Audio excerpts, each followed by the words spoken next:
Okay.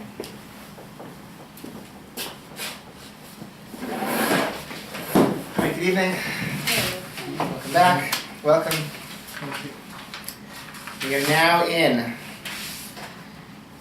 Roman numeral 3, letter C. Okay?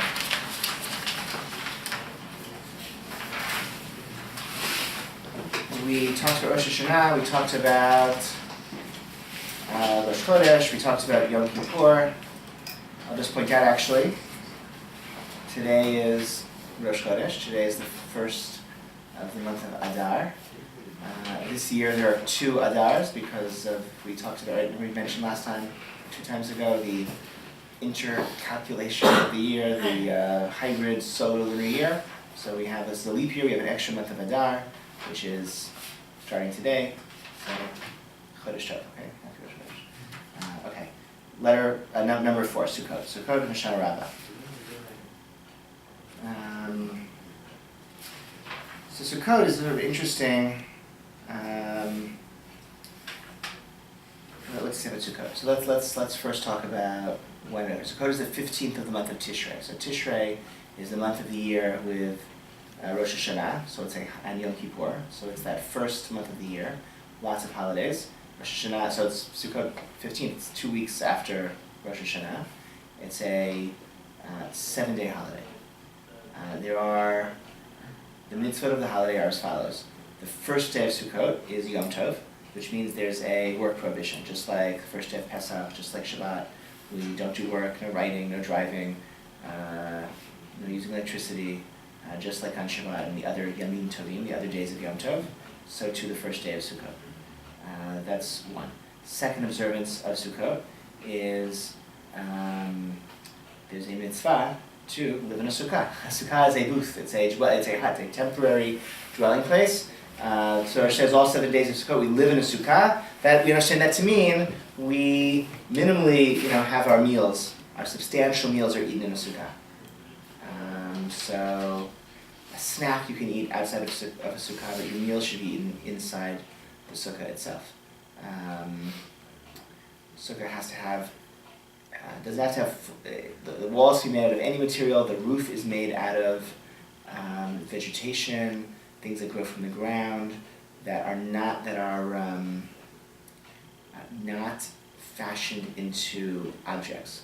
So they have to still be in their natural unformed state. Once they become objects, tools of some kind, vessels of some kind, and they're no longer kosher, no longer fit to be used as the roof of a sukkah. It has to be mostly more shade than sun, but it also has to let rain drip through. So people use branches or bamboo slats or palm fronds, absolutely, yeah. Sukkah has to have at least 3 walls, except the third wall can be just a little bit. So it can be 2 walls plus a corner, and that's sufficient. It doesn't have to have 4 full walls, 2 walls plus a little corner.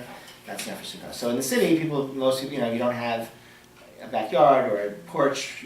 People go to friends' homes. We build a giant sukkah in the shul parking lot. It takes up half the parking lot, and each night of the holiday, maybe 100 people gather for their meals. So just like Shabbat, there's a festive meal on the first night of Sukkot. A festive meal means we recite Kiddush, we sanctify the day over a cup of wine, we say Hamotzi, we say Bracha over 2 loaves of bread, just like on Shabbat, just like all the Yamim Tovim, every day of Yom Tov. And we have a festive meal Sukkot night in the Sukkah, and then again the following day, Sukkot day, another Kiddush, Motzi, festive meal in the Sukkah. And then the rest of the following, after the first day of Sukkot, the other days are called Chol HaMoed, which we talked about last week, meaning the intermediate days of the festival. It's sort of hybrid, holiday, not holiday. People go to work if they have to. If they don't have to go to work, they don't go to work. They're allowed to do work of any kind, driving, playing instruments, whatever it might be, painting, writing, if it's to increase your enjoyment of the day or to avoid a significant loss. But the mitzvah of sukkah still pertains. So you bring your food to the sukkah. So you maybe go to work, but you bring your food to the sukkah. You go to work, but you find a sukkah, downtown near your office, and you have your lunch there. That's what people do.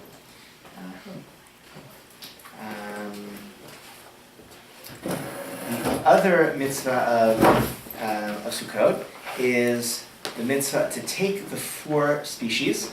There are 4 plant species. The Torah says, on Sukkot you shall take these plants and use them to rejoice or to sort of worship using these plants. They symbolize, it's harvest symbolism, it's the end of the harvest.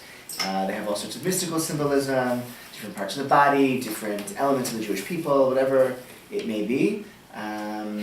That's the mitzvah. So what are the 4 species? The 4 species are a palm branch, a myrtle branch, a willow branch, and a citron. Okay, citron is like an etrog in Hebrew. It's like a very expensive lemon. And so these 4 species are held together, and they're used as in the sort of we hold them during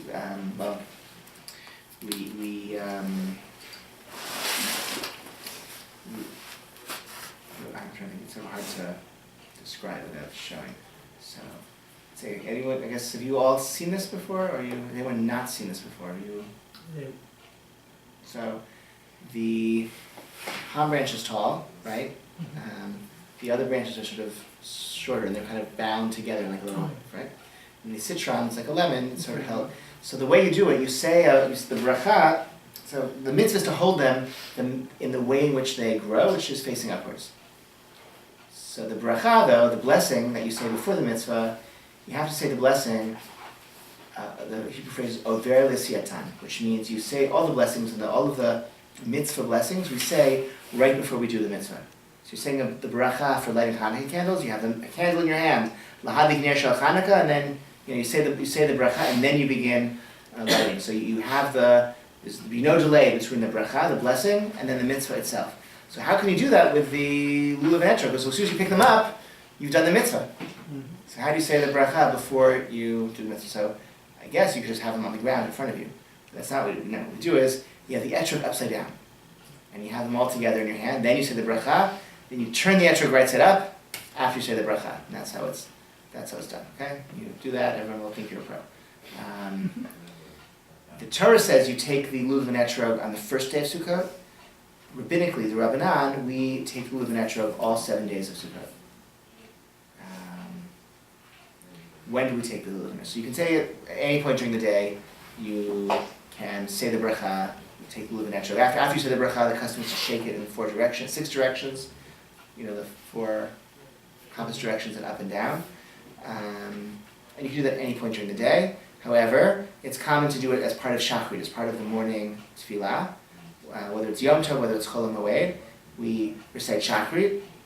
After Shachrit on Sukkot, each of the 7 days of Sukkot, we recite Hallel. I think we talked about Hallel before. Hallel is an addition to the Shachrit service that's recited on happy occasions. It's a selection of psalms that we recite or even sing that express Hallel literally means praise. So it's psalms of praise that we recite on special occasions. So Sukkot is one of the days. Each of the days of Sukkot is one of the days that we recite Hallel. And during the recitation of Hallel, we have the lulav and etrog in our hands, and at various points, which we'll say in the Siddur, we shake the lulav and etrog in the 6 directions. Then there's something called Hoshano. Hoshano is one of the top 6 strange rituals that we do in the Jewish calendar. But we do Hoshano, it's really nice. So Hoshano, the different customs about when in the course of the service this is done. But essentially, a Torah scroll is brought from the ark to the middle of the synagogue, and those who have lulav and etrog with them march around the synagogue, really circling the Torah scroll, reciting special liturgic poems that were composed for this purpose. This is a relic of a ceremony that was done in the temple on Sukkot.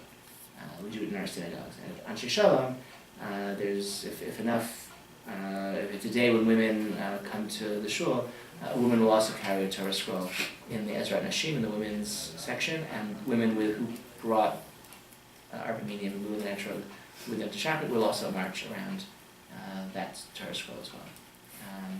It's one of the mitzvot of the day, of the holiday, to sort of circle to the Hoshana. 100 years ago, people didn't, like one or two people in the community would have their own luminetron because it was very expensive and had to be imported from far distances, and that was hard. Now it's relatively easy to ship, produce essentially, long distances, and so many people have their own. So mitzvah of the sukkah. So you sit, so eating in the sukkah, having meals in the sukkah. Some people take this really, really like some people are very, you're supposed to bring furniture out to the sukkah if you can. So I've seen people bring carpeting and their couches and their tables and really nice things at the sukkah. That's depending on where you live, and it's either is or isn't a smart or feasible thing to do. But it should be sukkah should be decorated. You should really invest in it, and then people do. You should really sleep in the sukkah if you live in a place where it's safe to do that or the climate allows that. To sleep in the sukkah is really advised. Minimally though, eating meals in the sukkah. So that I, for sure. If it rains, you're exempt from the mitzvah of sukkah. So if it rains, you can go inside. Now, everything I just said is true really for Israel, but like we mentioned last week and the week before, in the diaspora, all of these Yomim Tovim, the Yom Tov days, are doubled. So instead of the first day of Sukkot being a holiday with a prohibition against work, it's the first 2 days of Sukkot here in the diaspora.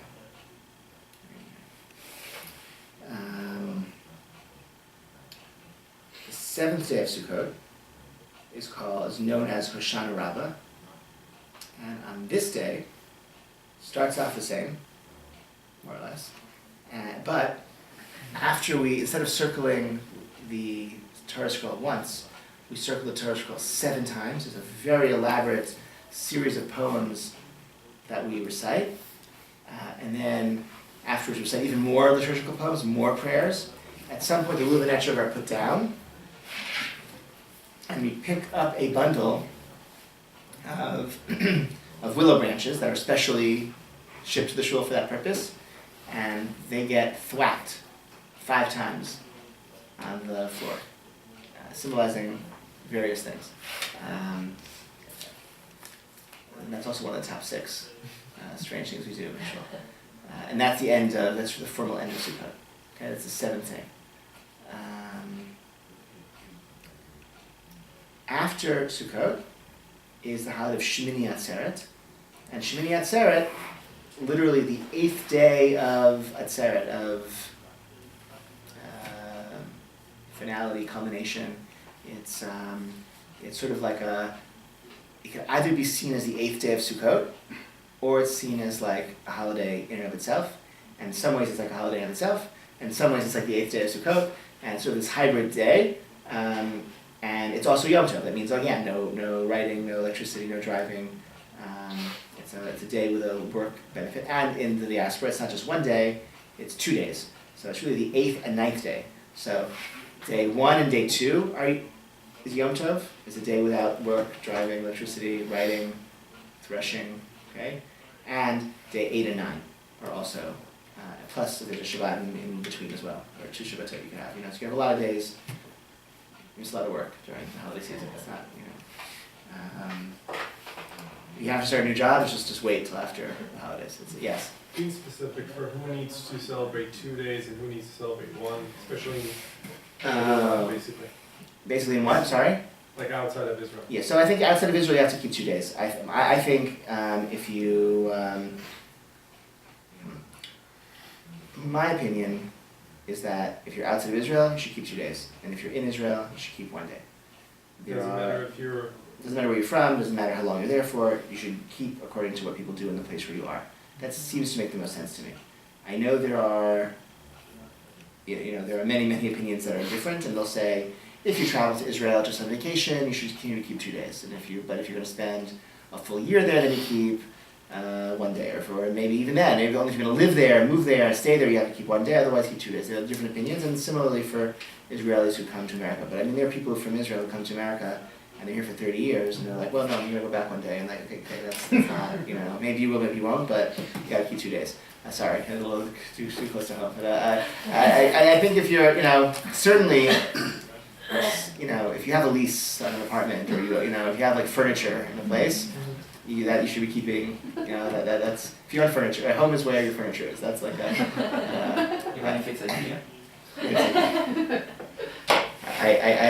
a teacher who spent like a summer in Israel, maybe a year in Israel, came back to America, got into a taxi. The taxi driver said, "Hey, lady, tell me, where's home?" And she got all like, she started crying. It was like this existential like angst. Like, where's my home? I don't know. And he said, "Lady, home is where your furniture is." So. What's the reason, by the way, to keep 2 days outside of Israel? So we talked about it, I think, maybe 2 weeks ago. Before we had a fixed calendar, the Rosh Chodesh, the new month, was determined by witnesses who saw the sliver of moon in the sky. They would come to the Sanhedrin, and they, depending on when they came, the month either had 29 or 30 days, because a lunation is 29 and a half and change days. So the month would either be 29 days or 30 days, depending on when the witnesses would show up, if they didn't see. And so once the witnesses came, they would send out messengers to say, today's Rosh Chodesh, so Pesach will start in 15 days. And they would do signal fires, like in Lord of the Rings. They would light bonfires on mountains, and they would send the message. But the Samaritans, the Shonim, they wanted to mess with the Jews, and they would light their own fires to confuse people. And so they didn't really know. And so Chutz La'aretz and diaspora, we'll just keep 2 days because we don't really know. And even after we switched to a fixed calendar, the tradition still was maintained that in Chutz La'aretz, outside of Israel, we keep 2 days. So it's really just a tradition from going back from the very earliest time of Jewish life outside of Israel, that because of this uncertainty, we keep 2 days. So, so you want to do away with it? I wouldn't argue, but it's a very, very old tradition, and so it's sort of like it's like a tax on not living in Israel. So, okay. However, there is something that's nice sometimes at having an extra day, and that nice thing is Simchat Torah, because that doesn't really, that developed outside of Israel. Because once you had this extra day, so the 8th day is a holiday, right? That's even in Israel, in the Torah. The 9th day, that's the extra day that was added in Chutz La'aretz, in the diaspora. And over time, the 9th day developed its own unique identity as the day in which the annual cycle of reading the Torah was completed. So in ancient times, they actually had 2 different systems of how the Torah was read. In the land of Israel, they read the Torah on a triennial cycle, which means they finished every 3 years. In Babylonia, the other major center of Jewish life, they finished the Torah every year, which is okay. And so if you finish the Torah every year, so every year you get to have a celebration. So that celebration, that time, the schedule that they worked out was such that on Simchat Torah, on this 9th day after the start of Sukkot, that would be the day when they would end the annual cycle of reading Torah and start the annual cycle anew. And so it became associated with festivities and rejoicing and honor and ceremony, etc. And that is the holiday of Simchat Torah. So eventually in Israel, of course, they eventually adopt, if you very early classes, eventually, when the Babylonian Jewish community, basically in their halachic traditions or legal traditions, conquered the Jewish world and took over even the land of Israel. So even in Israel now, and for centuries, they read Torah on an annual cycle. But that means that they have to fit in all of the Simchat Torah, everything, on that one day of Shmini Atzeret. So Shmini Atzeret in Israel is a very, very crowded day, because it's like 2 days worth of holidays and prayers, all kind of crammed into one day. Outside we spread it out over 2 days. That's a lot of this. I guess some of you, here in Anshe Shalom, you've lived through this. Some of you haven't, but everything I'm saying, you remember this? Okay. Simchat Torah, we dance for the Torah at night. We dance for the Torah again during the day, and then during the day we read the last verses of the Torah, and then we start the Torah again. The last Aliyah of the Torah is sort of a big honor. The first Aliyah of the Torah is a big honor. In some congregations, it's like they pick somebody each year to bestow this honor upon, and here we auction it off. It's a fundraiser. But it's an exciting, dramatic moment, and also fun. It's really like a festive day.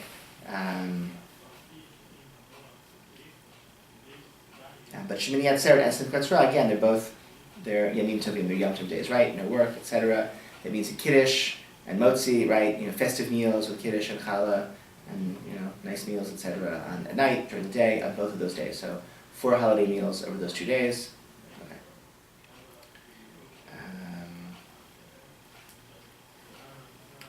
I think that's it. Let's move on to 6. Hanukkah. Hanukkah, some of you may remember, not that long ago. Hanukkah is a rabbinic holiday, not in the Torah. It sort of commemorates like a post-Tanakh event.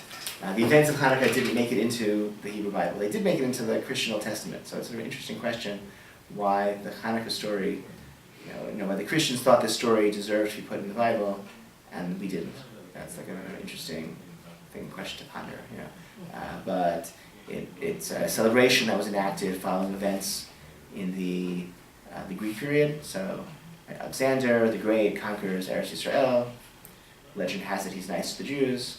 After he dies, his kingdom is split 3 ways, and the kingdoms war with each other, and the Jews get, kind of swept up in this war between the various empires, and there's a period of persecution, and the Maccabees revolt, and they're victorious, and they create a somewhat slightly independent kingdom for a couple years, and then there's the legend of the miracle of the oil, that they rededicated the temple.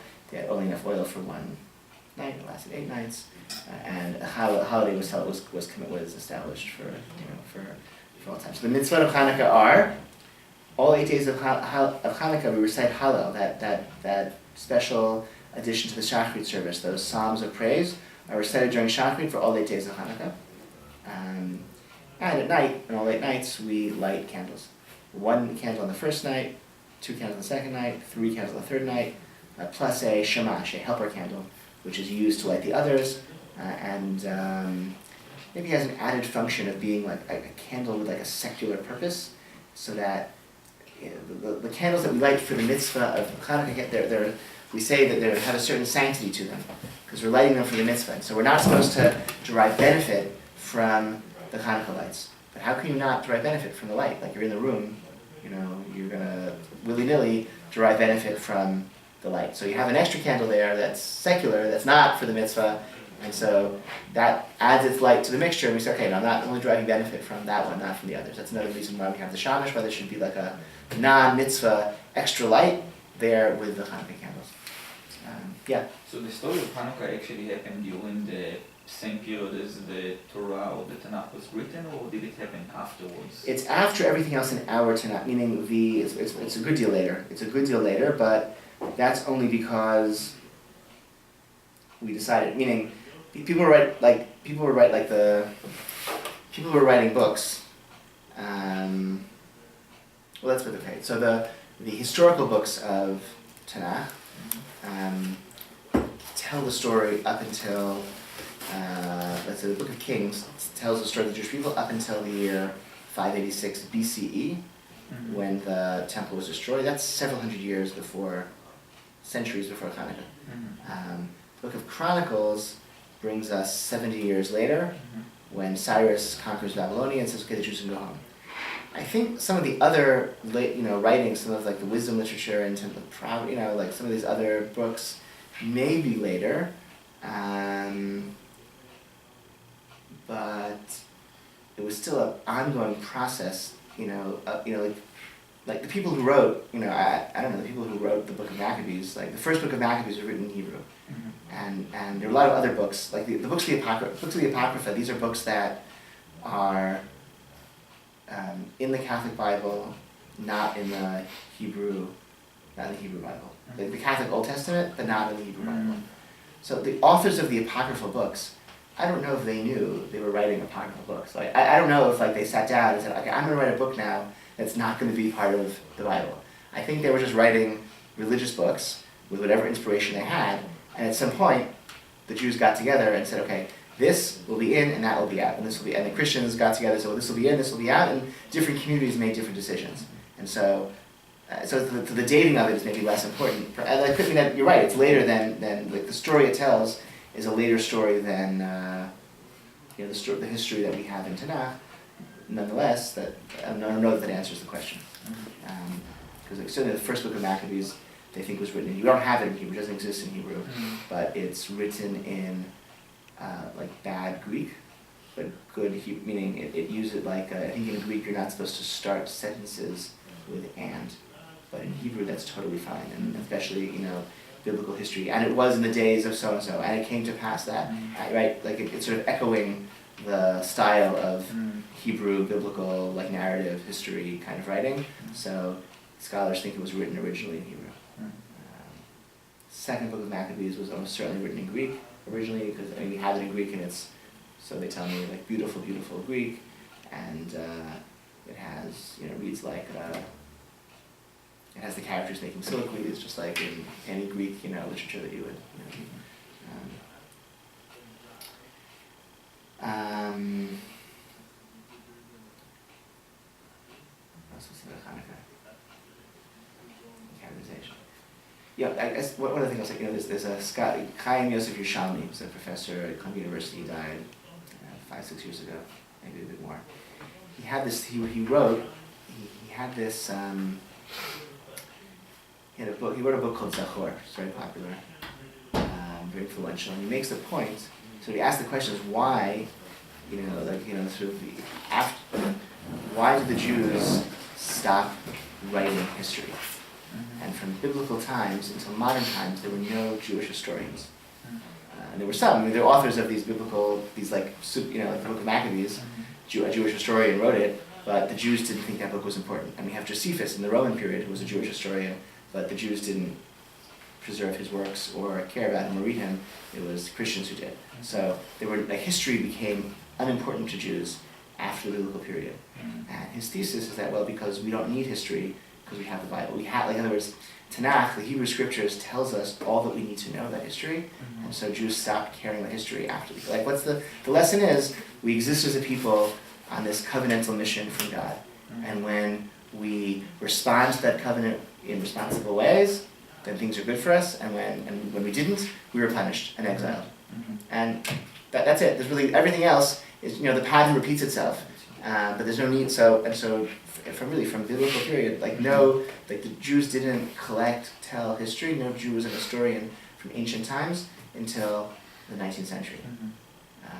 So maybe you can read his book. I think there are some exceptions here and there, and he explains why those exceptions exist. But that's sort of an interesting thesis that he sort of raised, like the religious meaning of the Jews invented the idea of the religious meaning of history, but then we stopped writing about the religious meaning of history because, well, we already have the book that lays it out. We don't need more examples of the same basic point.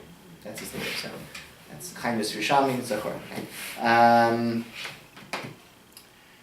What else can we say about Hanukkah? So the two themes of sort of the holiday. There's the theme of this military victory and the independence. There's the theme of the miracle of the oil.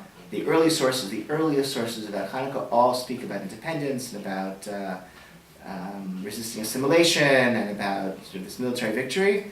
The miracle of the oil is absent from all of the earliest sources about Hanukkah, and it's only sort of is written down in a Talmudic passage, which is hundreds of years maybe later than some of the earliest sources that we have.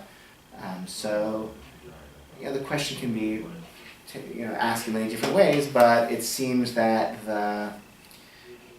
maybe the military victory seemed more significant in the earliest generations, and then over time, as the holiday became really canonized and part of our rabbinic, halachic tradition, it was because we sort of latched onto and elevated the miracle of the oil, which maybe has more spiritual significance, because the military victory was fleeting, ultimately. And the kingdom that Hasmoneans established, the Maccabees established, within a generation or two, they were pretty rotten themselves, and the kingdom didn't last very long anyway. So so maybe that's another reason why the miracle of the oil became so important to the preservation of the holiday. Hanukkah is not a Yom Tov. You can go to work on Hanukkah, you can write, you can drive, Okay.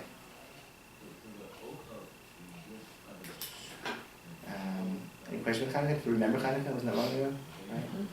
I have a question. Yeah. I know it's a mitzvah to light the candles, but do you have to? If we miss a night, I'm just wondering, what? Yeah, it's a mitzvah to light the candles. It's sort of interesting. There are circumstances where you might be exempt from fulfilling a mitzvah. It's a rabbinic mitzvah. It's not a biblical mitzvah, right? It's a rabbinic mitzvah because it's a rabbinic holiday. There are certain situations where you might be exempt, like if there's a whole question whether if you're traveling and staying in, are you obligated or not? That's an interesting question. Maybe if you have someone left at home who could light on your behalf, but if you don't, maybe not. It seems the mitzvah was established in relation to one's home, and somebody who at a given night might not have a home because he or she is traveling might be exempt from the mitzvah. But it's important to light. I mean, if you're out late, you should light when you come home. Yeah. I know this year we were like about to leave to go out, and I didn't want to leave the candles. Yes. I know you shouldn't blow them out. So maybe you could. So some suggestions could be maybe light when you come home, or let them burn for half an hour and then blow them out, or light them maybe inside your sink. Okay. We did the foil thing, but I was still nervous to leave. Okay. We have cats Take it that with have you. the same Yeah, I'm like, I'm not issue. leaving fire burning. Yeah. So if you have a cat, that could be a little. Yeah. I mean, cats. Yeah. Yeah. You So really late. wait till you're home and do it when you're home, or stay. You know, stay in. You know, like it's Hanukkah. Like you know, it's a be home, enjoy the light. You know, enjoy the be home for a bit. But it's also nice to go out. I don't want to, but maybe so. Yeah. So I maybe then light at the earliest. Light just as it gets dark, and then 30, 45 minutes later the candles are gone, and then you can go out. And maybe sort of. I think it's appropriate to like schedule your evening around Hanukkah candles. I think that's When do you, by the way, light the Hanukkah candles on Friday? before sunset, Before and you use extra long candles that will burn half an hour after dark. Okay. So they need to last longer since you're lighting them a little bit earlier, and they have to last into the dark. So the little ones, those like very cheap ones that come in those little boxes, those cardboard boxes, those are not good on Friday. Friday you get like the fancy artisanal ones with the extra long ones that will last for 45 minutes at least. That's for an hour and a half. And those are fine. A specific way to light it up, from right to right? Yes. We light from.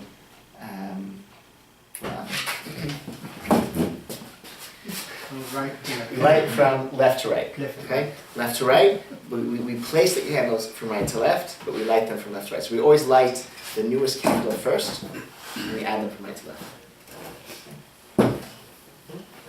But actually, the Talmud says that the essential mitzvah is one light per household for all 8 nights. So you light how many candles you light? The first night, 1. Second night, 1. Third night, 1. Eighth night, 1. If there are one person in your home, if you're a family, if you're a family of 10, 1 light. All day 1, day 2, 3, 4, all through 8 days. That's the essential mitzvah. The next level is 1 light per member of your household. For us, you live alone, one light all 8 days. If you're in a family of 4 lights all 8 days. And then the third tier, the highest level, is what is now very common practice, which is you light a light to correspond to the number of days of the holiday as they go, and increasing, growing in light. So the Hanukkah menorah, how would that work with only lighting one per day? I mean, it seems like the menorah is. You wouldn't really need a menorah. No, that. I mean, this all 3 levels are already mentioned in like ancient Tannaitic sources. So very early on, and long before the invention of the menorah, which seems to be even a medieval invention actually. People would set out little oil lamps, and they would just line them up. So you've seen those. They sell them in Israel. Those little like ancient. It's like a little. Or like with the genie where it comes out, like but they were made out of earthenware, right? A little hole to put the oil in, a little thing for the wick. So you would set 1 out. If you're a family of 2, you'd set 2 of them out, and then. In the case of the Sephardic tradition, it's my understanding they only use 1 menorah for all the family, all the household. So that's the question. Now that we have good, so now you have these 3 levels. The question is the third level in addition to the first level or in addition to the second level? Meaning, is it 1, 2, 3, 4, 5, 6, 7, 8 per household or per member of the household? And there are different opinions and different traditions. I think you are correct that the Sephardic tradition is 1 Hanukkah lamp per household, and Ashkenazi is more. Each member of the household might light his or her own Hanukkah menorah, and there's a lot of valid arguments to be made on behalf of both, and it's whatever your tradition is totally fine. Anything else about Hanukkah?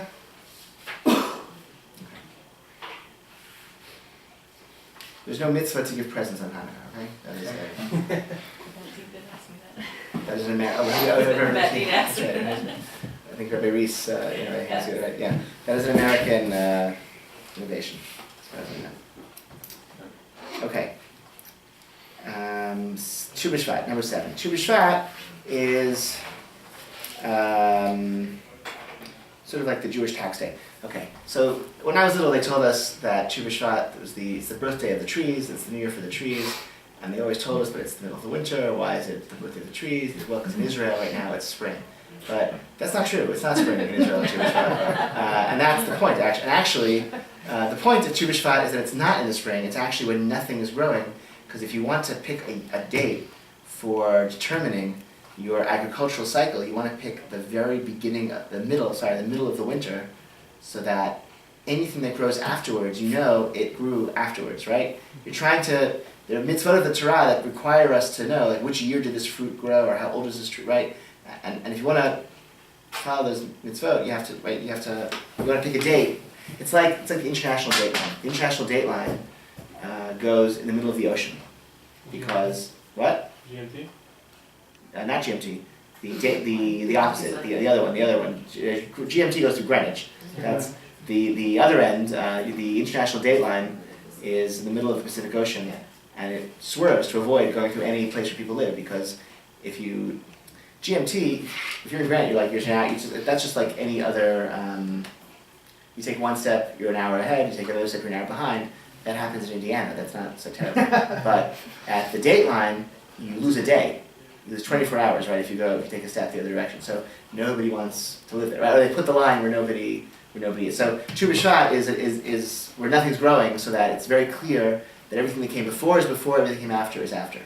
Nonetheless, over the centuries, it became a day to celebrate trees and to celebrate agriculture in Eretz Yisrael, and customs developed of eating fruit from Eretz Yisrael, from the land of Israel on Tu B'Shvat, and the Zionists made it into a tree planting holiday, like a Jewish Arbor Day, and that's sort of how it is sort of known now. But it's sort of, there's no like, it's a holiday that's a relatively recent, like all the celebrations and the commemorations are pretty recent, and its sort of core identity as a Jewish, like in Jewish law, it's a fairly minor one for agricultural mitzvot, yes. It's like the Shemitah year was last year, right? Did it end on? Shemitah year, it depends on Rosh Hashanah. Okay. Shemitah year starts, it's a little more complicated. The Shemitah year, the years are counted from Rosh Hashanah, and the fruits and vegetables are governed by when they're harvested. Mm-hmm. Fruits are governed by when they bud. The petals fall off the tree, and you have a little bud there on the tree. If that happens in the Shemitah year, that fruit has Shemitah sanctity. So if you're a farmer with both, then you start a different. Fruits and vegetables, yeah. And Okay. even now, it's 6 months into the 8th year, there might still be certain things on the market in Israel that have Shemitah sanctity. Okay. Where is the tradition of wearing white in Tu B'Shvat coming from? I don't know. I'm not aware of. I don't know. In Israel, that's usually people do that. Where is white? Wearing like white shirts. Maybe it's like No, a that's kibbutz. Yom Kippur. Could be maybe a kibbutz thing. Like It's a kibbutz thing, yeah. So it's like that's a kibbutz thing. It's probably not. I thought like Kittel for a second. No. Yeah, it's like because you probably dances and folk festivals and trees. I don't know. It's not a. That's sort of kind of nice about the kibbutzim. They're really trying to create like a renewed new Jewish culture. So they kind of took elements of Jewish tradition and tried to give it like new interpretations and new meanings. And I think it's very admirable. And some of it works better than others, and some of it has more staying power than others. I think the kibbutzim don't seem to be doing so well. So I don't know. Ultimately, they have failed. Like the first generation was very. The ones who the revolutionaries made this, that they came, they had a very strong sense of Jewish tradition that they were rebelling against and trying to change and renew. But, the kids who didn't know what they were rebelling against, they didn't have enough education to hold on to it. I don't know, and other things also, but that's, I don't know, kibbutz would be great, I don't know. Number 8. Purim. Okay, so Purim we'll talk about. The Purim is coming soon. I mean, soonish. So we'll make sure to talk about Purim. Is another rabbinic holiday, or it's not a biblical holiday insofar as it's not in the Torah, not in the 5 books of Moses, but it is in the Hebrew Bible. The book of Esther, which tells the story of Purim, is in our scripture. It tells about plot. Haman, who was advised to the king, the emperor, and he tried to kill the Jews, and the plot didn't work, and instead we able to defend ourselves, and we killed Haman, and We made noise. we sort of lived happily ever after. So Purim has 4 mitzvot. Again, it's a rabbinic holiday. It's not in the Torah itself. It's not in the 5 books of Moses. So it's supposed to be a rabbinic holiday of rabbinic valence, rabbinic importance. There are 4 mitzvot on Purim. And these are reading the Megillah. This mitzvah is done twice, at night and during the day. Get drunk? Is that true? No, we'll get there. No. It's a rumor. We'll get there. Hold on. No, that's not one of the 4. Okay. 2, to give gifts to the poor. Not to know the Evyonim. I should at least 2 poor people should receive gifts from you on Purim itself.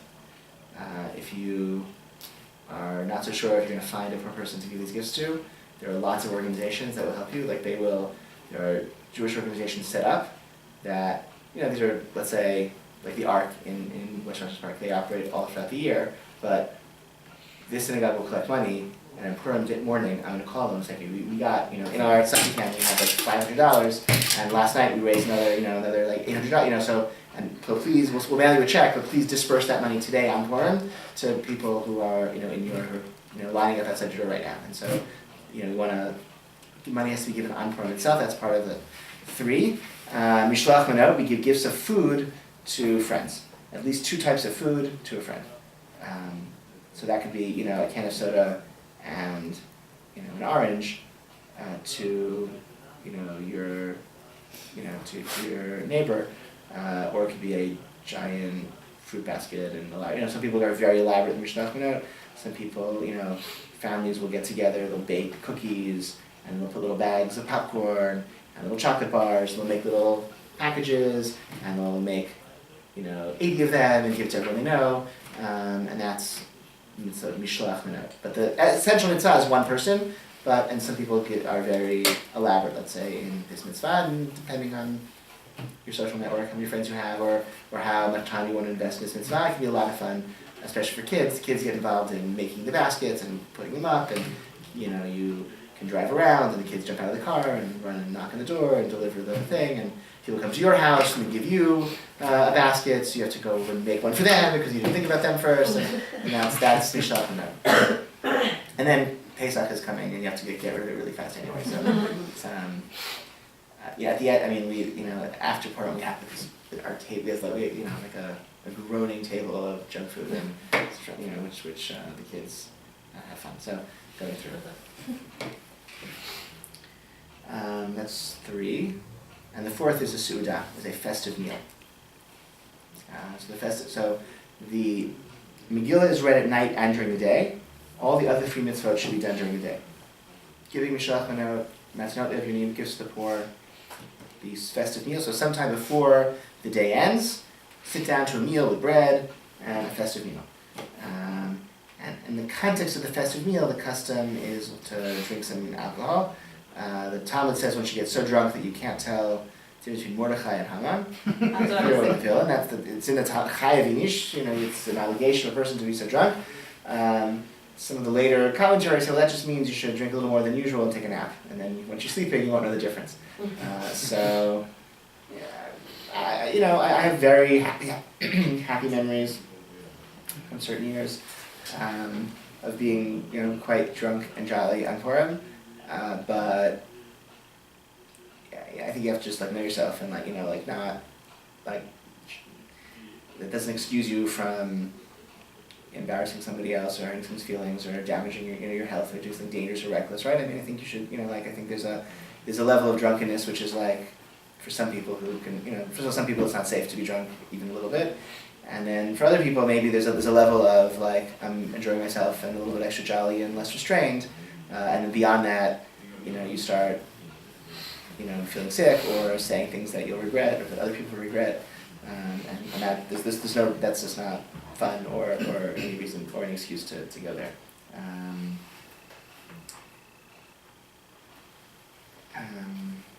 And the shul will be sending out guidance, whatever. If you get the shul's emails, you get like a, guidance about how Purim is celebrated. This year, because as I mentioned, there's 2 months of, Purim is celebrated the month of Adar. This year we have 2 months of Adar. Purim is always celebrated the 2nd month of Adar. We want to kind of connect it a little bit to Pesach, to Passover, because Purim, at the end of the day, it's not such a happy story. Because we defend ourselves, we kill Haman, but we're still at the whim of this king Achashverosh, who's this capricious, kind of foolish ruler, and we're at his whim. The story turned out well this time, but it doesn't always turn out so well. And so the dark cloud hangs over Purim. We don't say Hallel on Purim. That those psalms of praise that are added to Shachrit for all the other holidays, we don't say them on Purim. One of the reasons the Talmud says is because at the end of the day, we're still the servants of Achashverosh. We haven't really, so we push Purim off to the 2nd Adar to kind of link it conceptually to Passover, which is a much more hopeful, dramatic story of redemption, perhaps. Purim's story is a story of assimilation. At the beginning of the story, you have Mordechai and Esther. Mordechai, that's a Persian name. Marduk is a non-Jewish god. Esther is Ishtar, it's a non-Jewish. They have like 4th generation, fully assimilated non-Jewish names of non-Jewish gods and goddesses, and the Megillah talks about the party the Jews go to and they're drinking the non-kosher food, and it's a real story of assimilation. It's only this like severe anti-Semitism that kind of shocks them into a return to Jewish identity, and then the story has the ending that it has. That's a dark kind of message for a holiday, right? So anyway, wait 1 second. I'll come back to you. So we push Purim off to the 2nd Adar. What do we do during the 1st month of Adar, when the date of Purim comes? That's called Purim Katan, Little Purim, which basically it's like a normal day, but we skip Tachanun. Okay, which means that sort of that little part of the Shachrit service, the Mincha service, when we, which is a little bit sad, a little bit more supplicatory, we skip on Purim Katan. Yes. But one thing I never understood is why we kill Haman and his sons twice. Why the story says that it's, that's a good question. I don't know. Okay. We'll look into Okay, that. That's a good question. I don't know. It tells it when it happened and it sort of recapitulates. I don't know. That's this is what happened, and then it sort of tells the story of what happened to Haman at the time, and then in the next chapter, it's sort of the next section. It's sort of like again, the way it's written. It's not like it was past right. tense. So I don't think they were killed twice. I think more likely they were sort of like it's like a literary device of recapitulating and kind of here's what summarizing what happened. But we can. I'll try to buy it. It just sounds. It Right, doesn't we'll sound like it was look- written in the past. It just we'll seems look like at it's it. 2 stories brought together and kind of So clumsily. you have to see if that. All right. So let's see if that. So then, okay. So you could maybe do the work and see what you come up with. But I'll look it over again. Yeah, see what. It's a dramatic point, so maybe it's described twice from a different perspective. What I think about Purim, this should not. It's also called Shushan. So the other thing about Purim, unlike other holidays, Purim is celebrated on different days depending on where you are. Okay, because if you recall the Megillah in the Purim story itself, in the Purim story itself, the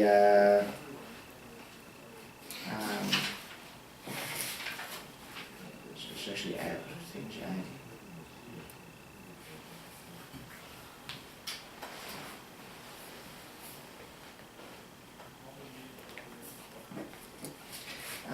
Purim story itself, the Jews, they're victorious, they defend themselves, but in the capital city of Shushan, they ask for an extra day to fight. And so the holiday was established on the day after the fighting. So an important point, Jews don't celebrate military victories. We celebrate, Purim is the day after they were done fighting. We celebrate the day that they rested when the fighting was over. In Shushan, that came a day later. And so the holiday is that it's celebrated on the 14th of Adar, except for Shushan, where it's celebrated on the 15th of Adar. And they didn't want just to have Shushan be the city that kind of has its recognition, but they really wanted Yerushalayim, and they wanted some Jewish cities as well to have that recognition. So they said any city that had a wall at the time when Joshua conquered the land of Israel celebrates Purim on the 15th instead of the 14th. So that basically means, I mean, the only city really like that now with a large Jewish population is Yerushalayim. So in Jerusalem, Purim is celebrated on the 15th instead of the 14th. And so, which means depending where you travel, you can celebrate Purim twice, or you can skip it altogether depending if you travel. And that's also interesting questions about if you live in one place and you're celebrating another place, when do you read the Megillah or not? Can you read the Megillah for somebody else if you don't live in Jerusalem, but you come into Jerusalem, are you able to read? Since you don't live there, it's not your holiday yet, the holiday the day before, etc., etc.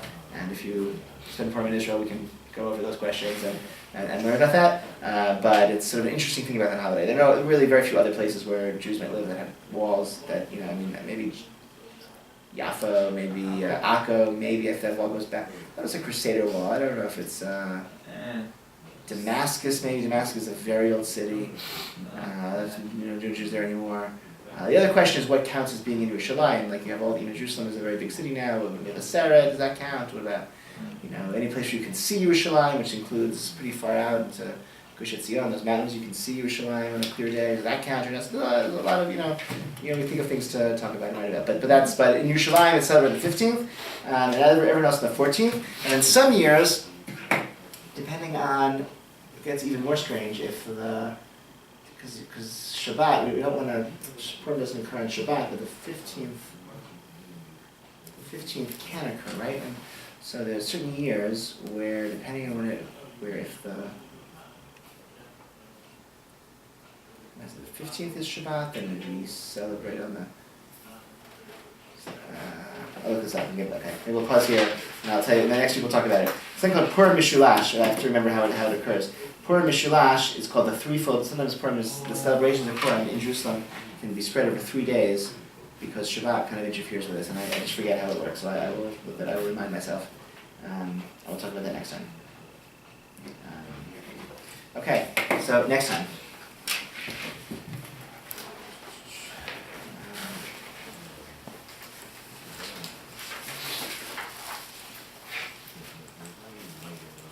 We'll do this 16th, 8 o'clock.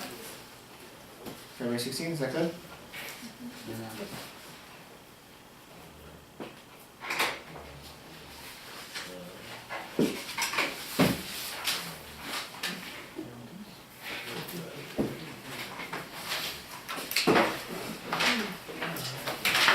Great. Yeah, sure. Sure. Oh. One was this paragraph, it's small.